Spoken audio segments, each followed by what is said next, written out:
Basically 1 week के बाद आप लोग देखेंगे कि लोगों को इस चीज़ पे पता चल जाएगा कि ये गुलाम हैदर किस तरह से अपने बच्चे वापस देगा, क्योंकि पाकिस्तान में इस हद तक काफ़ी पिक्चर क्लियर हो जाएगी आफ्टर 1 वीक। तो और एक और वो मैसेज, ये जो आपके साथ है ना फैसल भाई, ये कह रहे हैं कि मैंने उनसे मिलने के लिए जाना है गुलाम हैदर भाई से। तो जी, जी, काइंडली ये प्लीज सऊदीया जब में ये उनसे मिले ना, तो उनको मना करें कि ये जो वो बातें करते हैं मैं तो मार दूंगा, मेरा बेटा जाके उसको मार देगा और उसको फांसियां, क्योंकि ये बाद में ना उनके अगेंस्ट यूज हो सकती है कि ये तो खुद इस तरह की बातें करते रहे मीडिया पे, ये किसी टाइम भी उनके अगेंस्ट जा सकती है। ये प्लीज उनको जब मिले उन्हें मना करें कि जब आपसे कोई और इंटरव्यू लेता है तो वो इस तरह की बातें जज्बात में आके मत कहा करें।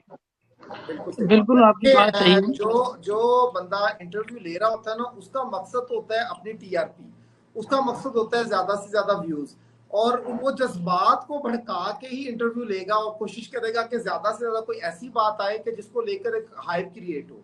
तो मेरा फयाज साहब से भी यही बात थी कि हम लोग पहले डिसाइड करेंगे कि उसके साथ क्या बात करेंगे, और उसको बहुत सारी चीजें समझाने वाली हैं।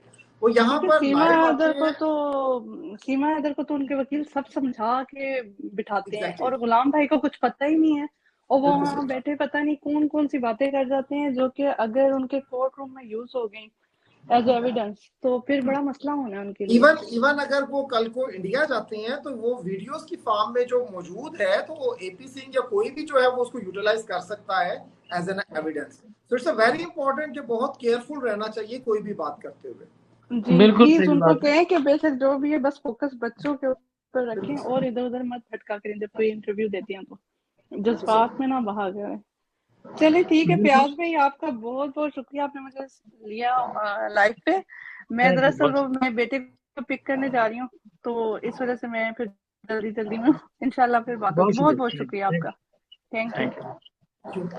अच्छा जी, महरीन सिस्टर ने हमें दोबारा ज्वाइन कर लिया है। महरीन, आपको आवाज़ आ रही है? मुझे बिल्कुल आवाज आ रही है। क्लास भाई सॉरी, जरा फोन मेरा जो है थोड़ा गर्म हो गया था, क्योंकि लाहौर में गर्मी बहुत ज्यादा है, और मैं इससे पहले भी काफी लंबी एक लाइव में थी, और मुसलसल लाइव करते करते आखिरकार इसने कहा कि बस बहुत हो गई है। तो आप लोग माशाल्लाह बड़ा जबरदस्त लाइव करे, और आपको मैं मुबारकबाद दूंगी रामे भाई कि आपने इस केस को बहुत ही जबरदस्त उठाया, और ये इस वक्त की जरूरत थी।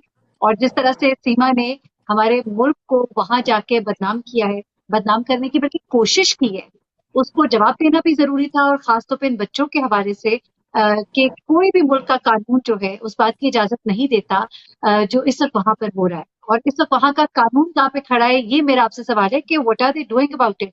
एक बच्चा जो है वो सिर्फ माँ की मिल्कियत नहीं है, वो बाप की भी औलाद है, उतनी औलाद है जितनी उन्हीं की औलाद है।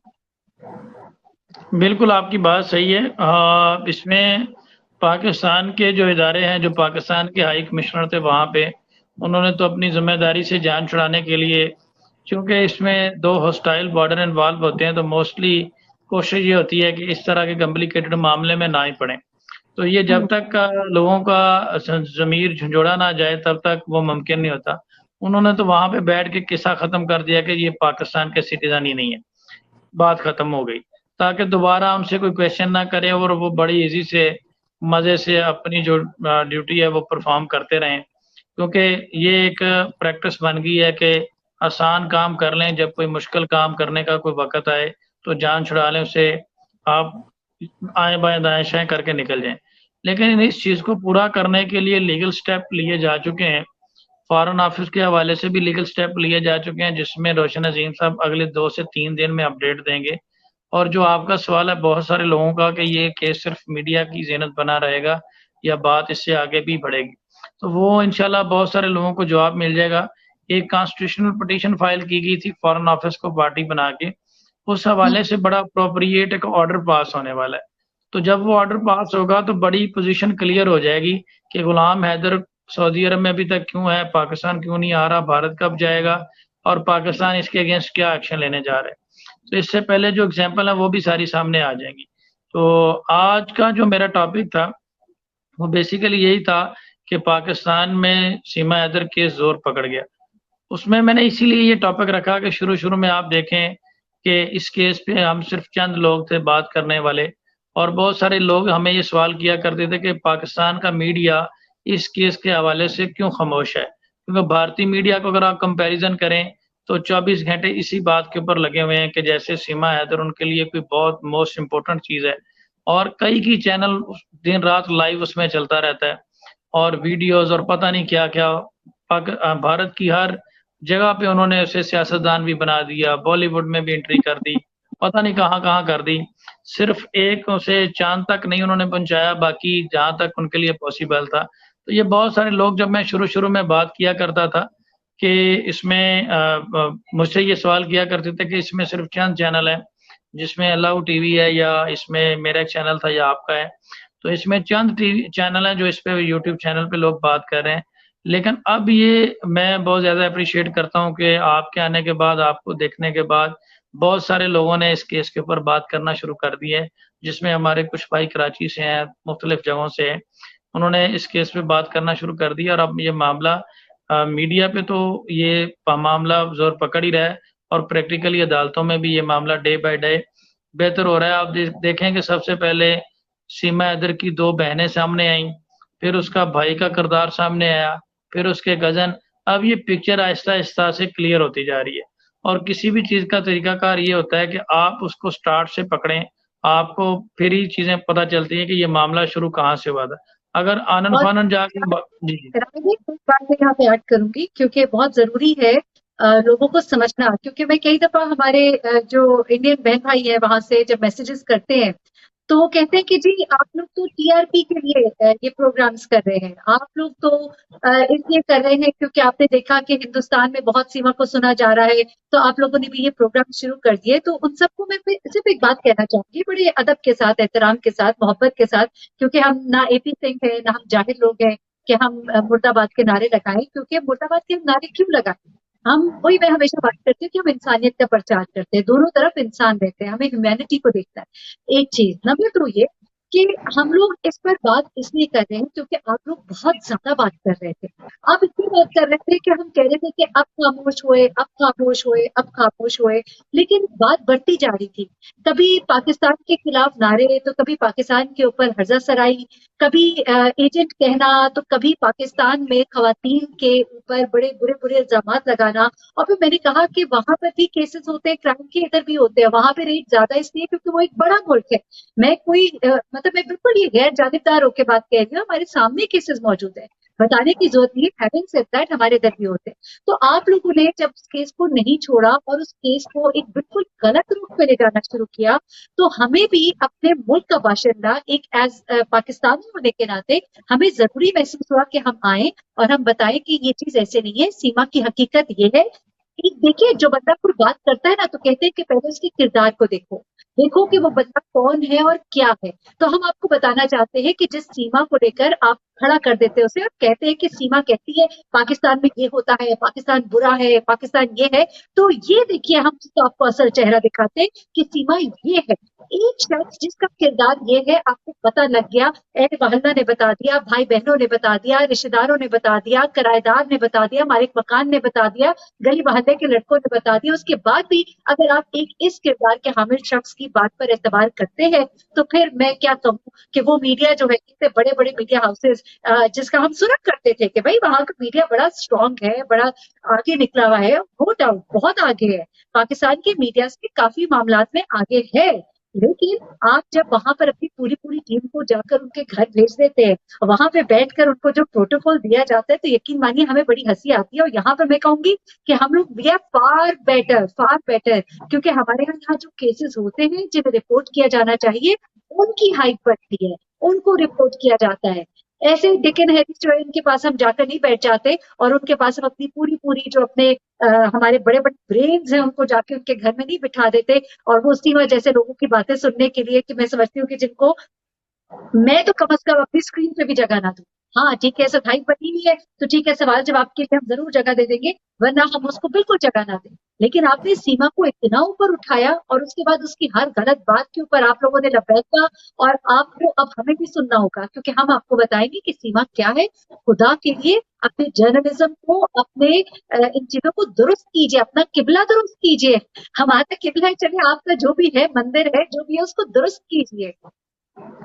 बिल्कुल सही बात है। वो तो आने वाले वक्त में क्या पता इसे देवी बना दें, उनका तो ये तरीकाकार है और इसे ही सीधा कर ले हम। सुनने में तो ये आपकी है बात पे अमल ना कर लेंगे। सीमा ने जो है ना वो आप बड़ी उनके बड़ी जज्बात को ठेस पहुंचा रहे हैं फयाज भाई। देखिए वो हमने जरा नहीं, हंसी मजाक में बात मैं ठेस नहीं पहुंचा रहा, मैं ये आपको हकीकत बता रहा हूँ कि उसने वहां पे एक मजहबी त्योहार सनातन धर्म कोई उनका त्योहार है, वो उसने मनाया और वहां पे उन्होंने उनको जेस्चर ये दिया है कि इन दोनों का, क्योंकि उनके करीब ये है कि जैसे सचिन तेंदुलकर का पुतला बना दिया गया है या उनको वहां पे पूजना शुरू कर दिया गया है जैसे अमिताभ बच्चन का है, तो उनके जरिए उनके उनके मानने में ये भी है कि जो कोई शख्स बहुत अच्छी कारकर्दगी दिखाता तो कोई एक तबका में भी यहाँ से उठ के ऐसा भी आ जाए मीडिया में से ही जो कहे कि ये सीमा नहीं सीमा देवी है। बहरहाल हम उसमें नहीं। मैं तो थोड़ा सा आपने करना चाहूंगा तो मेरी फिर तो कि यहाँ पर माइनॉरिटी का इशू बड़ा उन्होंने उठाया है कि वहां पर हिंदुओं के साथ ये है, वहां पर हिंदू जो है वहां से निकलना चाहते हैं और ये चूंकि इसने मजहब चेंज कर लिया है अब ये वापस नहीं जा सकती, तो उन्होंने इसे मजहबी टच और माइनॉरिटीज का केस भी बहुत बनाया है। अगर आप इंडिया की अपनी हिस्ट्री देखें तो उन्होंने माइनॉरिटीज के साथ क्या किया, गुजरात के वाकयात आपके सामने है, बाकी सब कुछ है, मणिपुर के वाकयात आप समझना चाहिए देखें, कि अपना हमारा किरदार क्या रहा है। और एक छोटी सी बात अभी फयाज भाई मैंने काफी केसेस रिपोर्ट किए हैं जिसमें वहां पर जो लोग जो है वो गोश्त देकर जा रहे हैं, तो जिसमें कंफर्म नहीं है कि गोश्त गाय का है कि बकरी का है, उसमें उन लोग को जिस तरह से हलाक किया जाबाहक किया गया, जिस तरह से वो जाबाहक हुए, और उसके बाद मैं ही रिपोर्ट कर रही हूँ, उसे बीबीसी रिपोर्ट कर रहा है, उसे CNN रिपोर्ट कर रहा है, उसे फॉक्स टीवी जो है रिपोर्ट कर रहा है आपके वहां पे। और फिर अगेन हम इल्जाम नहीं लगा रहे, हम आपको कोई डाउन प्ले नहीं करना चाह रहे, हम ये बता रहे हैं कि देखिए एक फैक्ट है, एक एस्टैब्लिश्ड फैक्ट है कि माइनॉरिटीज के साथ कहीं कहीं ज्यादती हो जाती है, ना सिर्फ पाकिस्तान में बल्कि इंडिया में भी। लेकिन एट द सेम टाइम मैं कराची में बहुत सारे हिंदूज के साथ मेरा मिलना जुलना होता है, they are very happy, they are very comfortable, बल्कि इनफैक्ट ये जो सीमा वाला वाकया हुआ उसमें वो बड़े ऑफेंड हुए हैं, उन्होंने कहा कि सीमा ने क्या तमाशा लगाया है।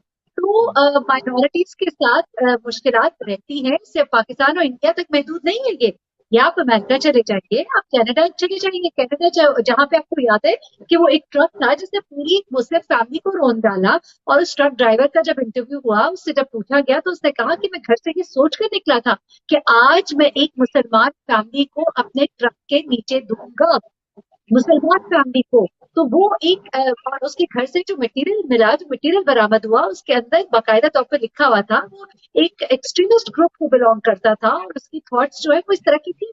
तो ये चीजें चलती है, कहीं पर ज्यादा कहीं पर कम। तो न्यूजीलैंड जैसे कंट्री में ऐसा होता है, तो ये this is not something to justify it.